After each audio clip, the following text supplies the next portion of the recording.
नमस्कार, मैं आपके साथ अंजना और आप देख रहे हैं सिरोही टुडे। आइए नजर डालते हैं आज की खास खबर पर। बीजेपी से दूर दूर क्यों है वसुंधरा राजे सिंधिया? जाने 5 बड़ी वजह राजस्थान की पूर्व मुख्यमंत्री वसुंधरा राजे कोई नया विकल्प तलाश रही हैं। राजनीतिक गलियारों में यह चर्चा जोरों पर है। अटकलों का बाजार इसलिए गर्म हुआ है कि वसुंधरा राजे लोकसभा चुनाव के लिए बुलाई गई पहली बैठक से दूर रहीं। यही नहीं, राजस्थान में 3 दिसंबर को रिजल्ट के बाद बड़े कार्यक्रमों से वसुंधरा राजे ने दूरी बना ली थी। वसुंधरा राजे कैंप की तरफ से कोई प्रतिक्रिया भी नहीं आ रही है। सियासी जानकर इस तूफान की पहले की शांति बता रहे हैं।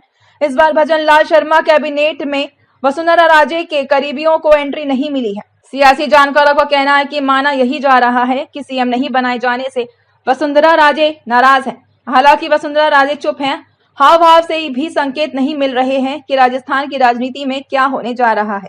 सचिन पायलट की स्टाइल में चुप हैं। सियासी जानकारों का कहना है कि वसुंधरा राजे सचिन पायलट की स्टाइल में चुप हैं। पायलट भी सत्ता मिलने के बाद 2 साल तक चुप रहे। पायलट ने 2020 में ही बगावत की थी। सियासी जानकारों का कहना है कि अभी तक वसुंधरा राजे ने ऐसी कोई संकेत नहीं दिए हैं जिससे यह अंदाजा लगाया जा सके कि राजस्थान में बगावत हो सकती है। लेकिन वसुंधरा राजे के करीबियों का कहना है कि वसुंधरा राजे पार्टी में कार्यक्रमों से दूर ही रहेंगी, क्योंकि पार्टी ने जिस तरह से उनकी अनदेखी की है वह उनके कद काठी के हिसाब से ठीक नहीं है। राजस्थान बीजेपी में वसुंधरा राजे के कद काठी को कोई नेता नहीं है। वसुंधरा राजे में ही सभी समाज को एक साथ लेकर चलने की क्षमता है। सियासी जानकारों का कहना है कि बीजेपी की असली परीक्षा लोकसभा चुनाव में होगी, क्योंकि इस बार वसुंधरा राजे को सीएम नहीं बनाए जाने से नाराज होकर बीजेपी का कोर वोट बैंक राजपूत समाज नाराज बताया जा रहा है। विधानसभा चुनाव के लिए हिसाब से कांग्रेस को 11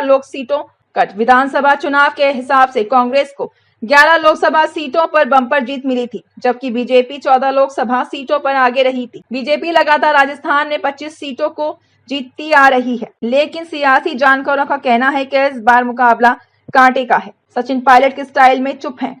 सियासी जानकारों का कहना है कि वसुंधरा राजे सचिन पायलट के स्टाइल में चुप हैं। पायलट भी सत्ता मिलने के बाद 2 साल तक चुप रहे। पायलट ने 2020 में ही बगावत की थी। सियासी जानकारों का कहना है कि अभी तक वसुंधरा राजे ने ऐसे कोई संकेत नहीं दिए हैं जिससे ये अंदाजा लगाया जा सके कि राजस्थान में बगावत हो सकती है। लेकिन वसुंधरा राजे के करीबियों ने का कहना है कि वसुंधरा राजे पार्टी के कार्यक्रमों से दूर ही रहेंगी, क्योंकि पार्टी ने जिस तरह से उनकी अनदेखी की है वह उनके कद काठी के हिसाब से ठीक नहीं है। राजस्थान बीजेपी में वसुंधरा राजे के कद काठी का कोई नेता नहीं है। वसुंधरा राजे ने अभी सभी समाज को एक साथ लेकर चलने की क्षमता है। सियासी जानकारों का कहना है कि बीजेपी की असली परीक्षा लोकसभा चुनाव में होगी, क्योंकि इस बार वसुंधरा राजे को सीएम नहीं बनाए जाने से नाराज होकर बीजेपी का कोर वोट बैंक राजपूत समाज नाराज बताया जा रहा है। विधानसभा चुनाव के हिसाब से कांग्रेस को 11 लोकसभा सीटों पर बम्पर जीत मिली थी, जबकि बीजेपी 14 लोकसभा सीटों पर आगे रही थी। बीजेपी लगातार राजस्थान में 25 सीटों को जीतती आ रही है, लेकिन सियासी जानकारों का कहना है कि इस बार मुकाबला कांटे का है।